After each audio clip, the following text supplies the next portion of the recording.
Tonight on Access TV, it's Gotham Comedy Live. Get ready to laugh with Joe Praino, Kiran, Deol, Paul, Oddo, Yannis, Pappas. This week's host, Kim Coles. Gotham Comedy Live, all happening right now. Ladies and gentlemen, Kim Coles!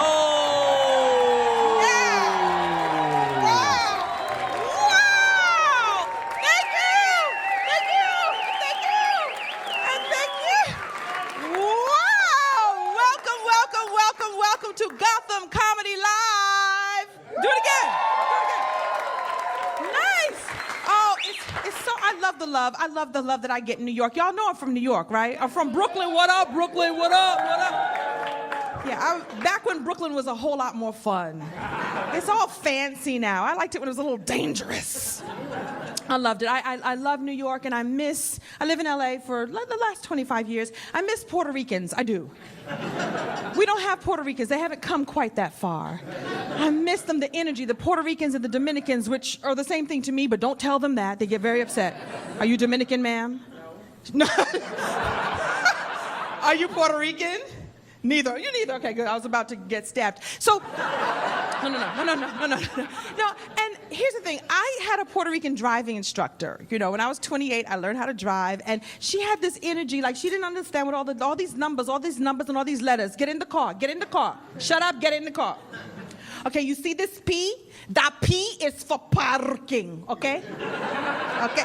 You see the D? The D, that is for driving, okay? But every time I put the car into aura, it goes back that way. How come that's not a B? I put it back, it should be back that way, B. You don't get, okay. Driving and phonetics at the same time. Reading is fundamental. Listen, I love to tell people my age. My true age is 52 3/4. Yes.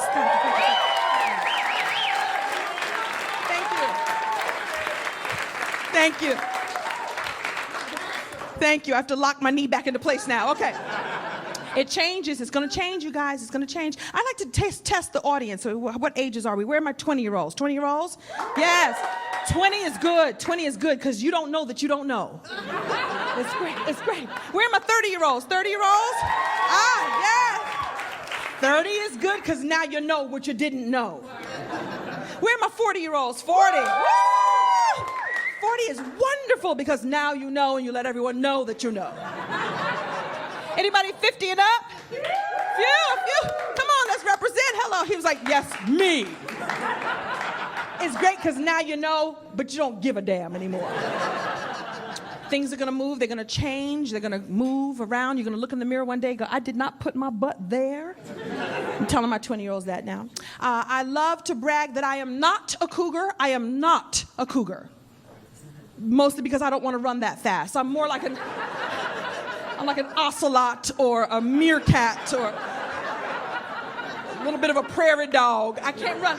I like them young, but I'm not going to run that fast. I want the low-hanging fruit. I do. I didn't mean it that way. Get your minds out of the gutter. I'm in New York. I love it. Yeah, I was dating for a while. I'm not bragging.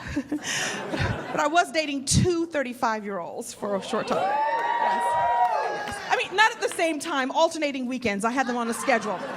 On a schedule. It was wonderful. And that's like one respectable 70-year-old, isn't it, if you add it together?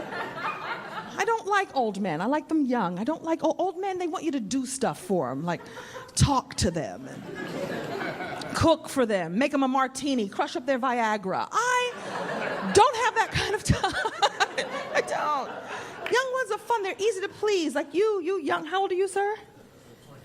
Too young for me. Too old for me. 21. 29 is good. Don't be scared. He's a little scared of me. Listen, don't be frightened. It will be fun. Here's what you're going to get. You're going to get Lunchables, and lots of them. Lunchables. He's going to love. Listen, young men, they love the Lunchables. It makes them think that they're building things like Legos. Oh, look a piece of salami and a piece of ham. A cracker. This is delicious. It's a Lunchable. They love it. Lunchable. And I'm going to make you really happy right now. You're going to get so happy. You're going to get so happy. That's how they like you to talk to them like you're their mommy. I'm going to quench your thirst, sir. I'm going to give you a juice box. Yes, I am, a juice box. And again, look at you. You got happy because you're young. You did they look, because it gives them something to do. They have to stab it. Like, yeah. It's very refreshing. I'm going to replace his electrolytes. Yes, I am. So, like I said, I grew up here in New York, and I was always fascinated with the beauty pageants. Do they still have those beauty pageants? Are those divas, those heifers? Who are those? I don't trust them. I don't like them. And I've decided to share with you my own personal beauty pageant that's in my own mind. Anyway, I've got the microphone. You're all here. Let's play. I don't have time to do all 50 states. What I will do is the semifinals of the Miss America pageant. You know, the last 4 or 5 heifers that come out and do the little interview section. Enjoy. You'll get it. You'll get it. I become 5 or 6 completely different people. And no, I'm not going to change the hair. She's my hat hair. Okay, here we go. Good evening and thank you. Thank you. Thank you very much. My name is Miss Mississippi. Thank you. My name is Kimberly Ann. Kimberly Ann, thank you. Being from the South, you must have a Kimberly and an Ann in your name at all times. Thank you. I would now like to spell my state name. Thank you. M-I, a cricket letter, I, a cricket letter, I, a humpback, I. Thank you.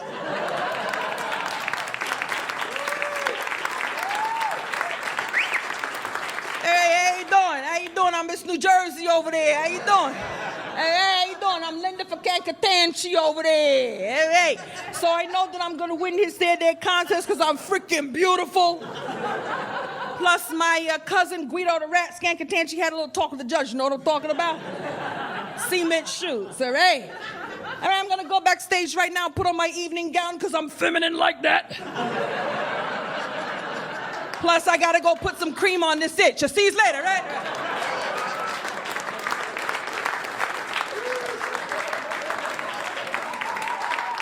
All right, how y'all doing and stuff like that? How y'all doing and stuff like that? I'm from New York. What up? What? How y'all doing? My name is Shantifrenikia Johnson. Damn, what y'all looking at? Dang. And I'm from Brooklyn. What up? Brooklyn the house. What? And I know that I'm gonna win this here their pageant. You know why? You know why, Calm? Because I speech very good. I do. I don't care. And I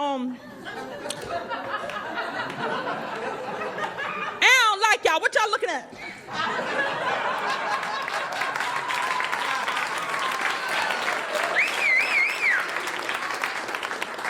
Good evening and thank you. Thank you so much. Good evening. I am Susan Lipschitz. Thank you.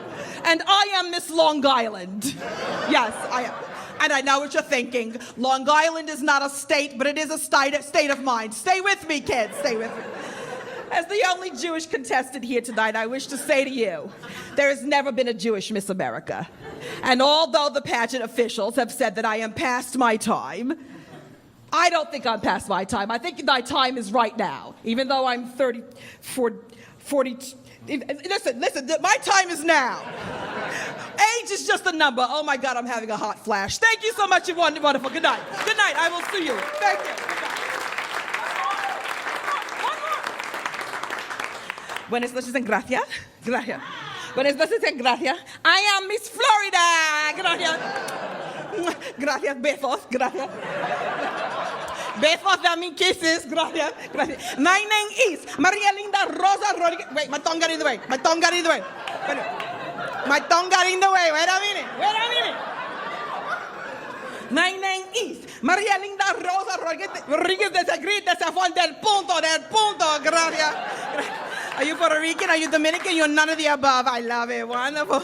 Did you know something? For my talent portion of the show, I'm going to get una alligator. Did you know alligator? Alligator is an animal that eats you. Eat you up. Just. I'm going to get an alligator. I'm going to cut him up and make a new pair of shoes. Gracias. Wait, I forgot to tell you. My mother from Puerto Rico, but my father from Cuba. Cuba, Puerto Rico, Florida. Same thing, right? Gracias. Gracias. Gracias.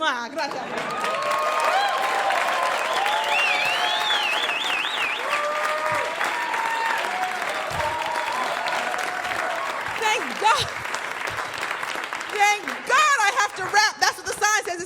We got a fantastic show. Stay tuned, Gotham City Comedy Live. Stay tuned for more laughs on Access TV, live from the Gotham Comedy Club in New York City. Joe Praino is taking the stage when we return.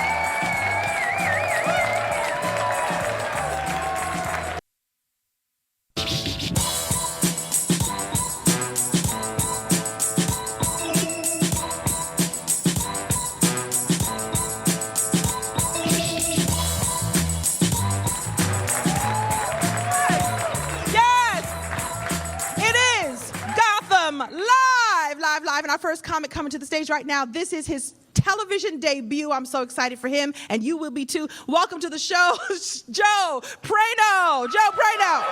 Joe Praino.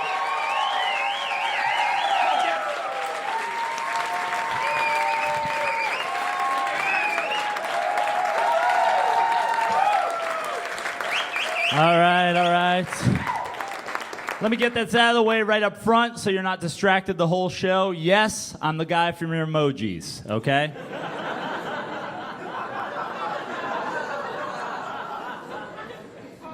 I'm a big drinker, guys. I like to drink. Yes. Thank you. Thanks for the support. I'll tell you something I actually learned about drinking this morning. No matter how much you beg, no matter how much you promise to tip them, they will not put whiskey in your coffee at Starbucks, okay? The guy was a real asshole about it, too. He's like, sir, we don't even have whiskey. And I think you're drunk already. And this is Best Buy. Get out of here. I was like, all right, buddy, you don't need to yell, okay? The guy behind me in line, though, he wanted to be helpful. He's like, hey, man, what you want to order is an Irish coffee. I go, what's that? He goes, that's Irish coffee. That's like code for whiskey and coffee. And I think that's ridiculous. I think whiskey and coffee together should be called coffee, okay? I think if you want coffee straight, and I don't know who the fuck you are, you should be the one that has to order it with some silly name, you know? You should have to go to Starbucks and be like, yeah, one venti cafe poussé, please.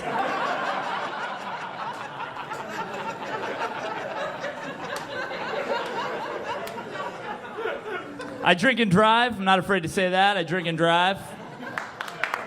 Thanks. Thank you, Irish people. Thank you. That's awesome. I know it's bad. I know you shouldn't drink and drive, but I'm pretty good at it. I'm going to keep doing it. I got a buddy who gets on my case about it, though. The other day, he was like, Joe, man, you shouldn't be drinking and driving. What if you hit somebody?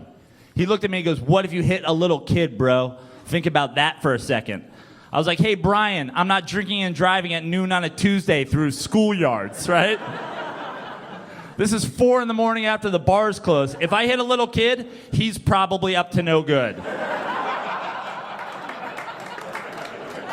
I'm literally doing everybody a favor, taking out the little outlaw. What's he doing up at that hour? Selling dope? Then guess what? I'm not going to run him over. I'm going to buy some dope, guys. Because I smoke pot, too. That's happening. Thank you, everybody. Great, that's good, yeah. No wonder you guys like this stuff. I smoke pot and drive. My same buddy the other day, he goes, are you sure you should be operating heavy machinery under the influence of cannabis? I was like, what are you, a warning label? Who calls it cannabis? Who calls it heavy machinery either? It's a car. I'm not going to get into an accident because I've been smoking weed, because I become a better driver when I'm smoking weed, right? Like when I'm not high, I'm all like chilling, you know, just rolling through stop signs. When I'm high, I'm all like 10 and 2, stopping and everything. I'm like, is that a cop? Oh, it's a stop sign. Is that a cop? Oh, it's a squirrel. You got to calm down. I'm not going to get into an accident because I'm high. I've been playing Mario Kart for 20 years. You know what I mean? Until turtle shells start bouncing around freeways, I'm not getting into an accident. Until the Prius in front of me literally shits a banana peel. I'm not getting into an accident. Halloween's tomorrow. That's a good pothead holiday, right? Yeah. I love Halloween. I love it for the candy, honestly. I'll eat the shit out of some candy, you know? It sucks though, Halloween's weird because you can't get a regular size Snickers bar again till like January, right?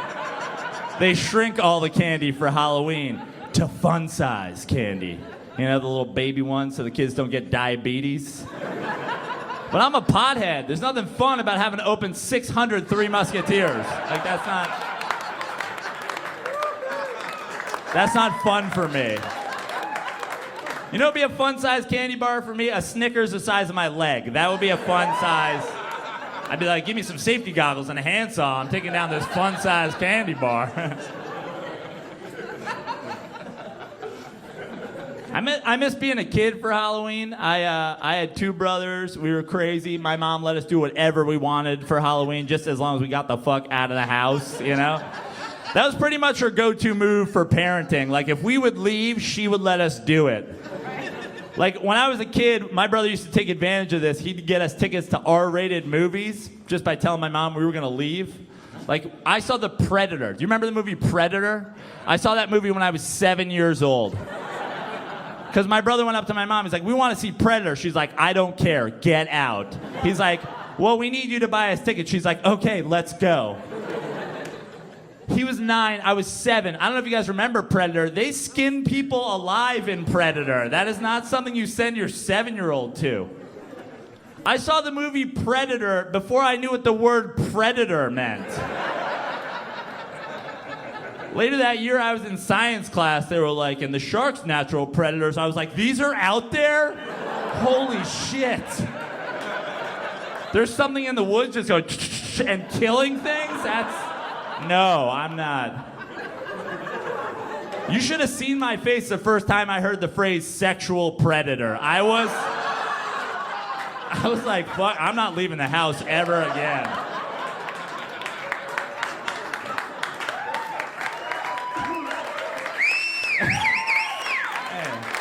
I was like, there's an invisible monster that can seek the heat off of children's buttholes? No, I'm just gonna turn down on that one. I'm not ever going out again. Yeah. Oh yeah, that was too far? That was the one you guys are off on? Yeah, oh. You're the fucking weirdest crowd ever, all right. Let me do a quick public service announcement for the ladies in the crowd. I see we have a lot of ladies out there. I want to talk to you ladies for a minute. Just cool it on Instagram. Just slow the fuck down, okay? Not every single thing that you do in life needs 40 pictures of it, okay? I was on Instagram this morning. This chick I know posted a picture of her omelet. Under that picture, she put 15 hashtags. The first hashtag was blessed. Second hashtag, so blessed. I was like, what? This is not a blessing. You went to a restaurant, ordered an omelet. You're going to pay for that omelet. That's called going to a restaurant. A blessed omelet would be me waking up tomorrow morning hungover as shit going, man, I would kill for an omelet. If that omelet appeared in my bed, I'd be like, okay, that's photograph worthy. That's a blessed omelet right there. Then she just started describing the omelet. She's like, hashtag omelet, hashtag Western omelet, hashtag ham, hashtag cheese, hashtag peppers, hashtag ham, cheese, peppers. I was like, what's happening? I don't even think girls understand hashtags half the time. Like, look, no one's going on your picture and going, hey, let's see what's going on in ham today.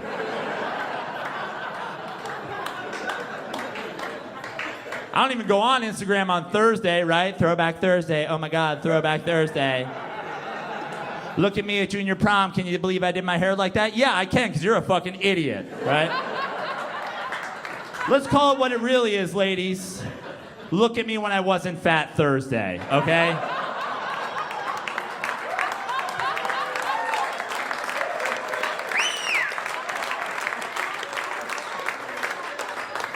And then you girls that are too into yoga, just calm down, okay? I know girls that are crazy about yoga. Oh my God, did a Bikram this morning, did a vinyasa this afternoon. Namaste. You can't just say namaste. It doesn't make sense. I think namaste is a made-up word. I'm going to say it right now. I think namaste happened the first time a black guy went to a yoga class, right? You know, class was over. Everybody's in that nap pose you get to do. Teacher came over and was like, Daryl, you got to go. I have another class coming in. He's like, namaste. Guys, that's my time. Thank you for coming out tonight.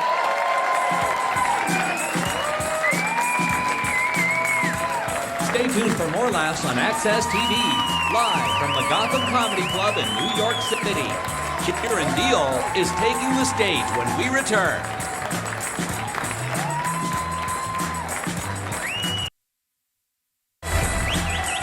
Welcome back to the Access TV presentation of Gotham Comedy Live. More laughs happening right now.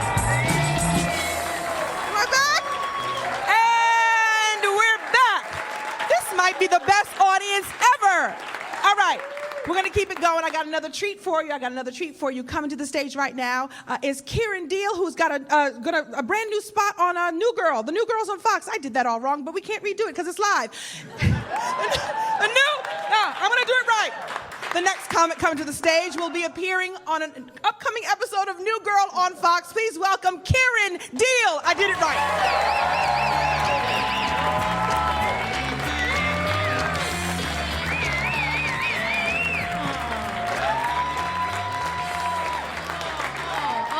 Oh, it was perfect, right? It was perfect.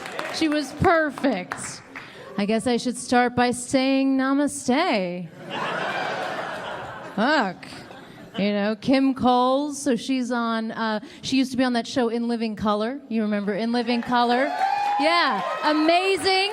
To give you a sense of where my career is at, I spent 90 minutes on the internet yesterday looking up how to sell my hair to a weave factory. Okay? Like, you might have watched the Chris Rock documentary as entertainment, but for me, that shit was research. You know, this is 14 to 16 inches of 100% virgin, just go with it, virgin, Indian, root to table, organic, kale-friendly hair that is worth between $300 to $1,000. Guys, I am walking around with rent money on my head. You know, I might not be able to afford a drink at this bar, but I can just go up to the bartender and be like, hey, girl, I'm good for it. You know. I live in Los Angeles. I live in what I would call a questionable neighborhood. I actually think that every neighborhood is questionable. It's just about the kinds of questions that you ask in your neighborhood. So I was on the Upper East Side recently, and the questions that I was asking was like, why is there a dog in that baby carriage? Whereas down by the beach in Venice, the questions are more like, did that bum just refuse leftovers because he's a vegan? And in my neighborhood in East Los Angeles, the questions are, why does that 9-year-old have a neck tattoo? I'm gonna have to pick up the pace to a brisk walk. I knew that the neighborhood was super questionable, though, when I got home one day, and there were just these 5 guys with, like, these big guns drawn, just SWAT team style, in the house opposite my house. And me and my roommate, we got super excited because we don't have cable. So we're looking through the window, and the best part of this whole fucking thing is that a little Asian postal worker, she just walks across this entire scene. She opens the mailbox, she puts the mail into the mailbox, and all 5 of these guys were like, what the fuck? And this little Asian postal worker, she was like, I got a job to do.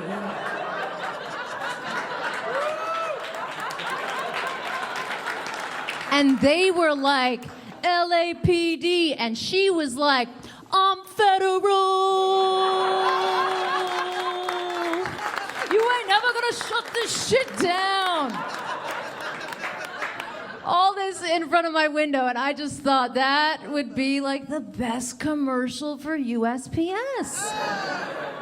Like, it's just the 30 seconds of that scene, and then it's like that little Asian postal worker, and then it goes USPS, and she's like, "You're welcome."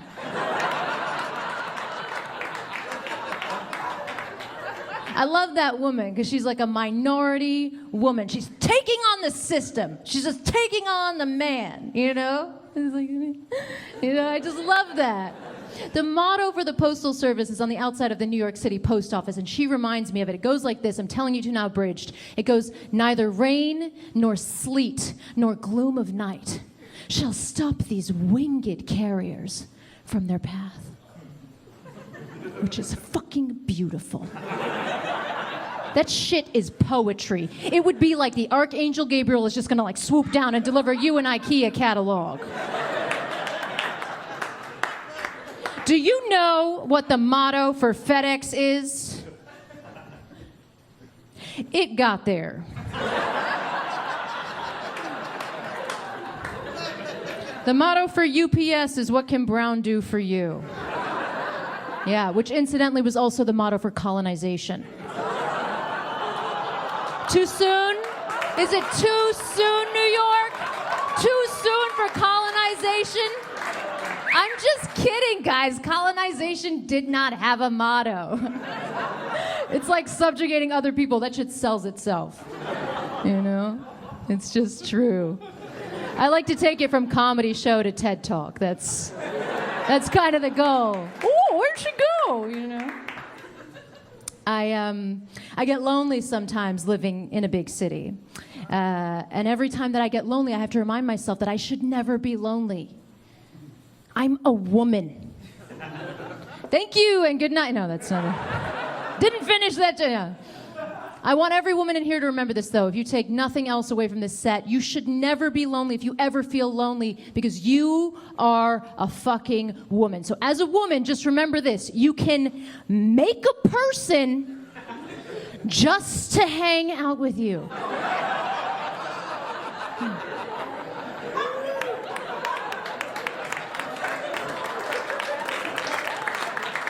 That's true. It's medical science. And that's actually why I think a lot of women have babies. I think it's just for the company of someone who can't leave you for 18 years. My mom. You know?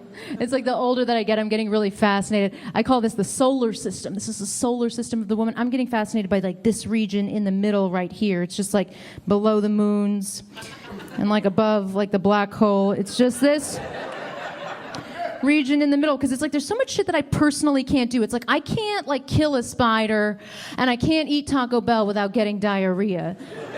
But you're telling me that my body can figure out how to put together a human life while I'm watching Duck Dynasty? I mean, that is a miracle. And occasionally people say to me, "Oh, well, Kiran, I don't think you have it right. You can't do that alone. You're going to need a few extra ingredients." Like, I see the skepticism on your face, sir. With a tan jacket, just call you out for television. I say this, you know, it's like, it's like, what about the seed? You know what I mean? Like, you need a few extra ingredients. A woman can't make the baby alone. You need the seed. To which I would say, I'm pretty sure I stepped on some seed walking into Gotham. It is not hard to find. Any subway stop, any bus station, the lining of any trash can, any red Dixie cup, any party. It's just like, I think if we ran a black light just along these walls, it would just be like, I just didn't know. I imagine there's just like two guys who are like, they're like Banksy splooge dudes, you know what I mean? Just like going around everywhere and they're like, hey, yeah, art, graffiti. Like, I'd be a great man, don't you think? I got the basics down. I'll leave you with this. I'll leave you with this one last little thought. You guys have been lovely. I wanted to tell you, like, in the state of California, it costs about $60,000 a year to keep a person in prison. It's a true statistic. Now, I am a stand-up comedian in the state of California. Okay, so that means that if I went to prison, that would be a $45,000 upgrade on my lifestyle. You know? Thank you, guys.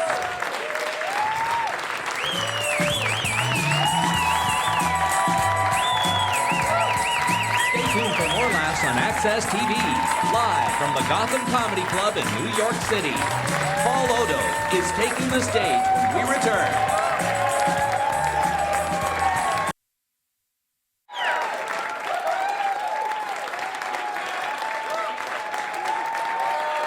Means nothing. I'm not even on camera right now. Hello and welcome back. Let's keep the show rolling. Let's keep the show rolling with a former winner of the Boston Comedy Festival. He's a winner and he's here right now. Paul Oddo. Paul Oddo.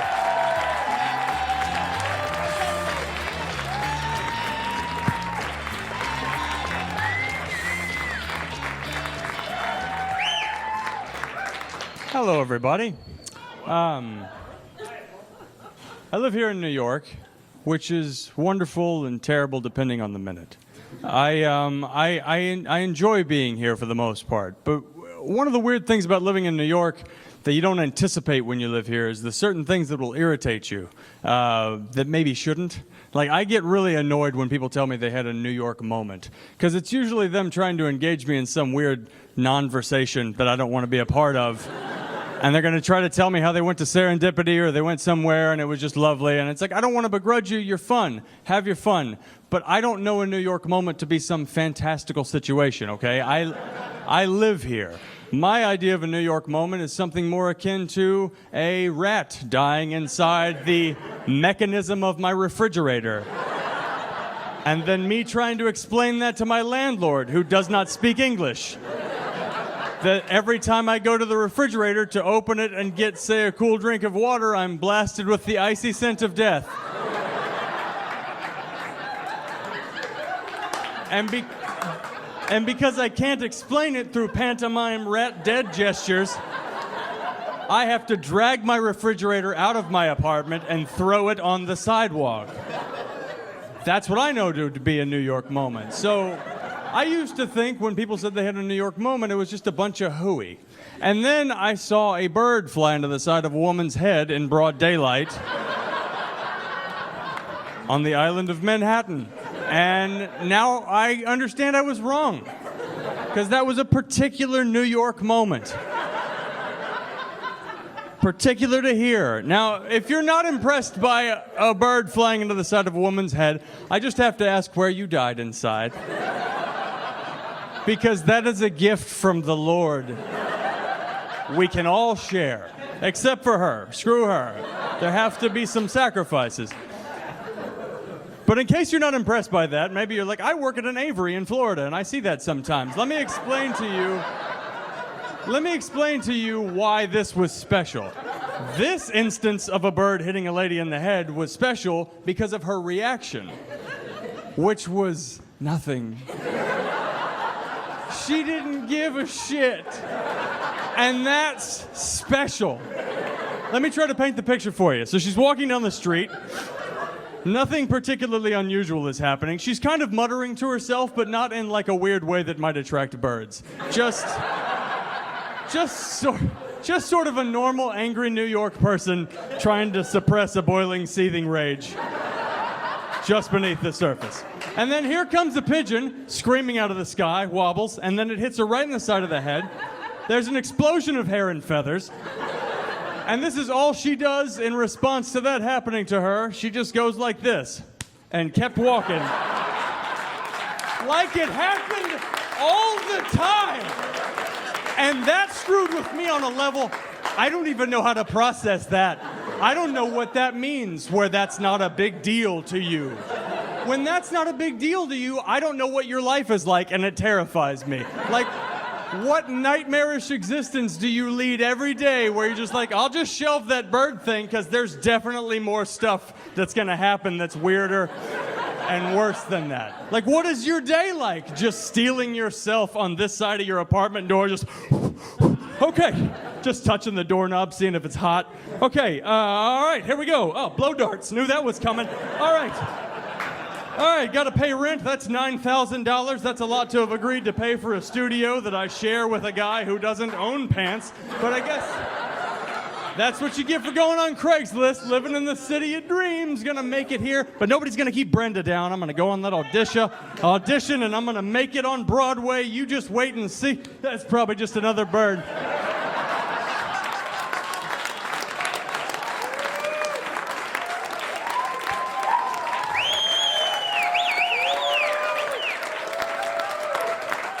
Probably just another of the dozens of birds that crash into my head on the regular since I moved to this city.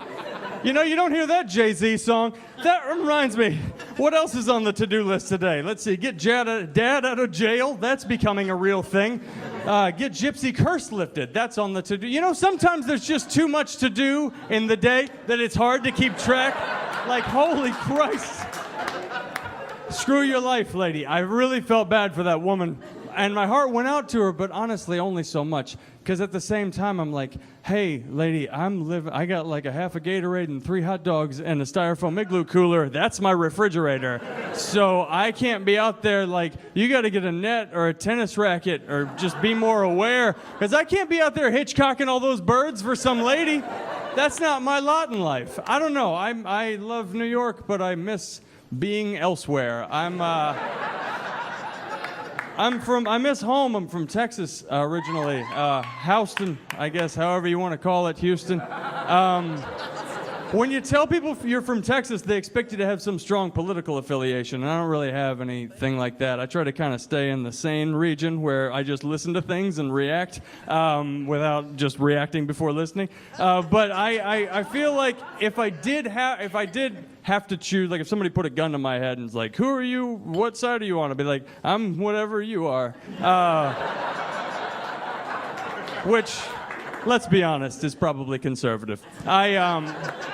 But so I don't get to go home as often as I'd like to. I wish I could, but airplanes cost hundreds of dollars to ride on. I have dozens of dollars, so you do the math on that. I did get to go home a couple of times last year. It was really nice. I got to go home. We had a barbecue because family got together, which was lovely. We had a cousin in from out of town who I had never met before. His name's Richard, but he goes by Dick. I've never understood why people do that. I don't know why you would. Maybe you didn't understand that was synonymous with penis when you made that decision with your life, and now you're just like, oh, I guess I'm just a dick. So anyway.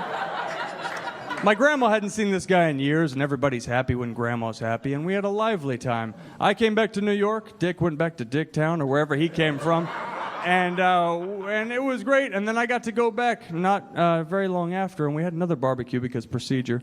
And I'm sitting there at the table, and this is what my grandma says out loud while we're all sitting together as a family. She says, every time I eat ribs, I think about Dick.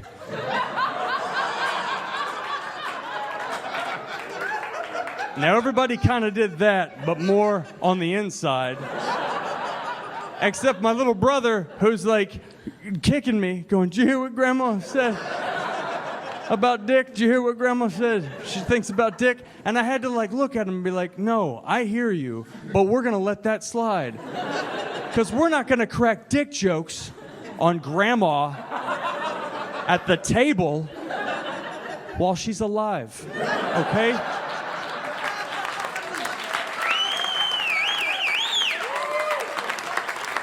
I'm just going to talk about it on national television, and that's how I'll deal with it, baby brother. You find your own ways. You hear Grandma talking about Dick? We're not that family, okay? Make those jokes. I'm going to get out of here, but the one thing I want to tell you guys is New York is a wonderful place. I dog on it occasionally, but I love the things that happen here because they're like all these New York moment things, whatever. My favorite is I was coming out of the subway, and I was going past this dude on the street corner who wasn't homeless, but he was like going that way. Like dirty suit, a couple of cardboard signs he's written all kinds of nonsense on. And and just asking, like, where's the documentation? It's like, I don't know what you're talking about. I don't want to get bit. I'm going to keep walking. I got 10 steps past this guy, and this is what I hear yelled at him at this volume. Man, you better summarize that shit. Like, all kinds of... And that's what's beautiful about New York. It checks itself. Because that's the most important thing that guy could have heard in the day. Just don't try to explain all that bullshit. Just get an editor. You need to trim that nonsense down to an acceptable level that people can consume when they walk past you on the street. Just have a Post-it note with a question mark on it. Just be shaking that around. Thank you guys. Y'all are wonderful.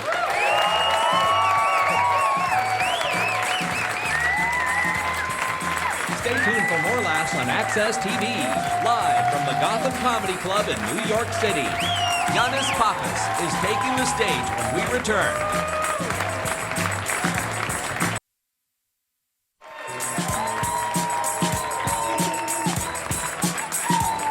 Oh, me, my turn. All right, it's a good show, right? It's a good show. It's a great show. All right, I've got one more comic for you. I guarantee you're going to like this guy, too. He's hilarious, and he's going to be here November 21st and 22nd right here at Gotham, so you can come on back. Come on back and see Yannis. I do it right. I don't like live. I don't like live. You're going to come back, and you're going to see my new friend, Yannis Pappas. Don't be mad at me, Daddy. Don't be mad at me, okay? Here goes. All right. Yannis Pappas. This is a difficult name. I'll respond to anything. Uranus, Yannis, Poopus. I'll turn my shoulder. I'm used to it. I'm from New York originally, man. I'm from here. I'm a New Yorker. Brooklyn, New York! It's tough when you're from here because I travel for a living, you know?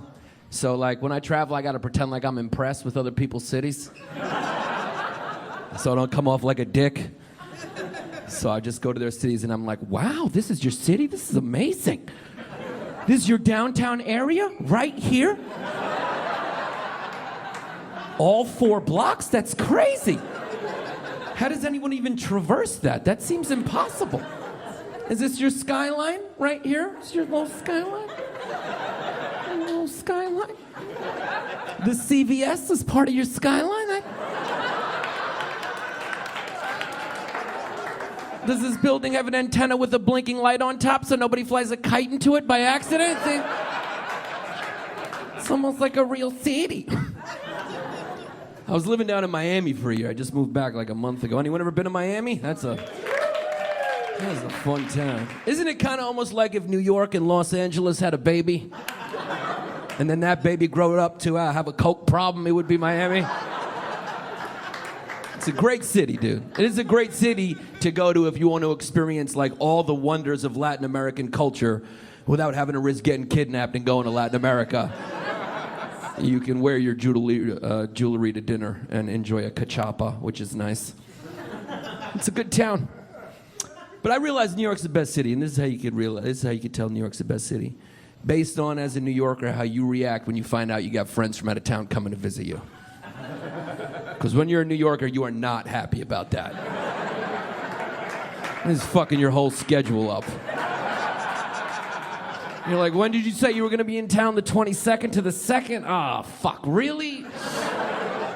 Oh, man, I got no time to lug this motherfucker to the Statue of Liberty.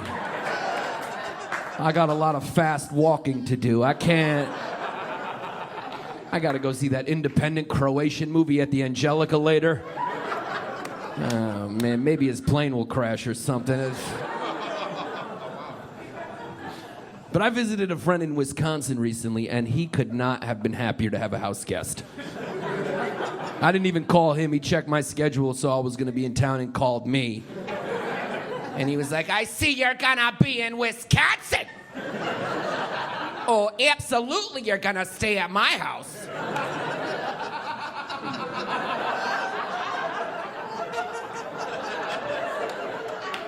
He actually quit his job to hang out with me. Like,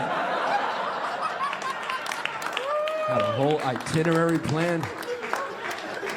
It's a lot of fun. So my girlfriend's 24 years old. Yeah, guys are like, woo, girls are like, I want to hear the rest of this joke before I jump on board. Yeah, I'm in my late 30s, so it's kind of like a babysitting job that I'm paying for to be. Nah, dude, I realize when you date someone that young, you got to be really careful about how far back you scroll in her Facebook photos. You can really only go 2 years without it getting weird. You're like, wow, that's weird. It was 2011 and I was on my 15th job. And she didn't even have titties yet. I shouldn't have gone back that far. I've realized when you date someone that young, you got to pretend in your mind that she just showed up on the planet as an adult. I do not want to remember that there was a time that I was listening to Third Eye Blind and she was shitting in a diaper. That happened. I was like doing the Running Man and she was just drooling on her chest. Timing is everything. Legally.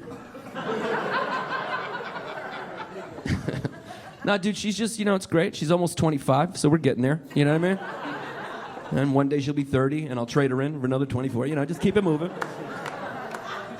We'll celebrate another 30th birthday. I'll use the same decorations from the last girlfriend.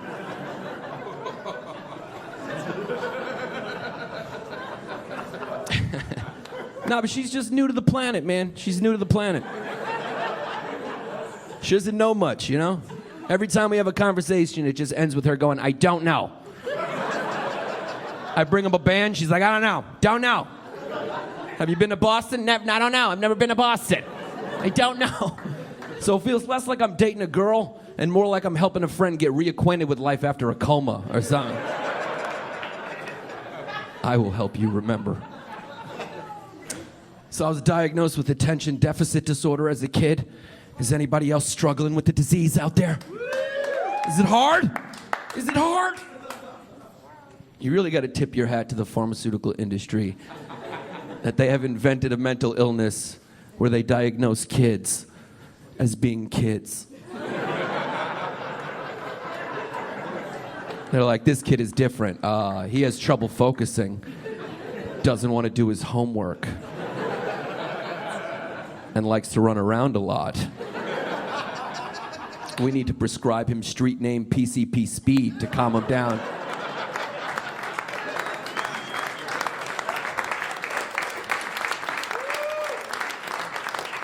ADD is just a condition of living in the modern world, man. Every time you turn on your TV, there's a new commercial every 30 seconds conditioning you to have short attention spans. You turn on your TV, it's like Usher on an animated rainbow selling you a Twix bar.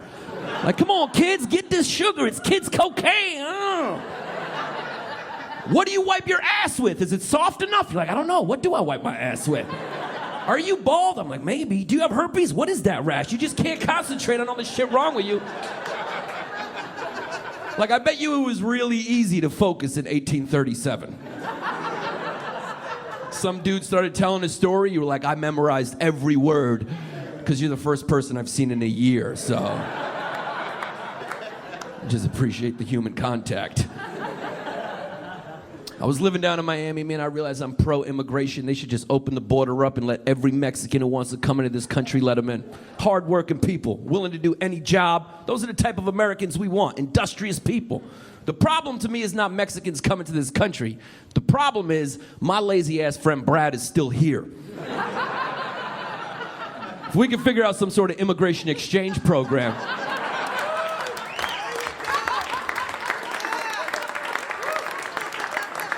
And it's like, look, you could take this motherfucker. He's 47. All he does is play Call of Duty on the couch every day. I would gladly exchange him for two hardworking Mexicans. I don't even think you need anyone patrolling the border at all. Just have somebody down there with a checklist checking how much of a loser you are when you want to go on vacation in Mexico. So if it's like some spoiled rich girl from the OC in California or something, she's going down there to Cabo, of course. Just ask her, like, ma'am, where are you going? And if she's like, oh my God, I'm going to Cabo. I'm going to get so fucking wasted. I got my dad's credit card. We're going to get real disrespectful. We're going to do shot.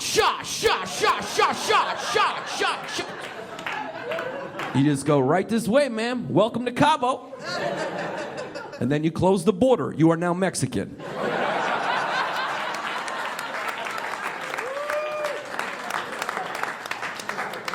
Rodriguez, a table just opened up for you in Arizona. Thank you very much. I appreciate it, everybody. I'm Yannis Pappas. Thank you.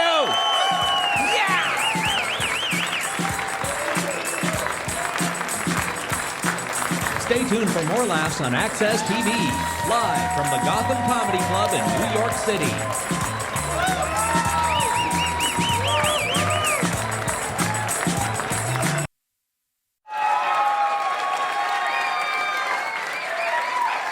Hi, everybody. Was that not a great show? It was a very good show. All right. It was a fantastic show. I'm having a hot flash, so I gotta go. Let's bring up all the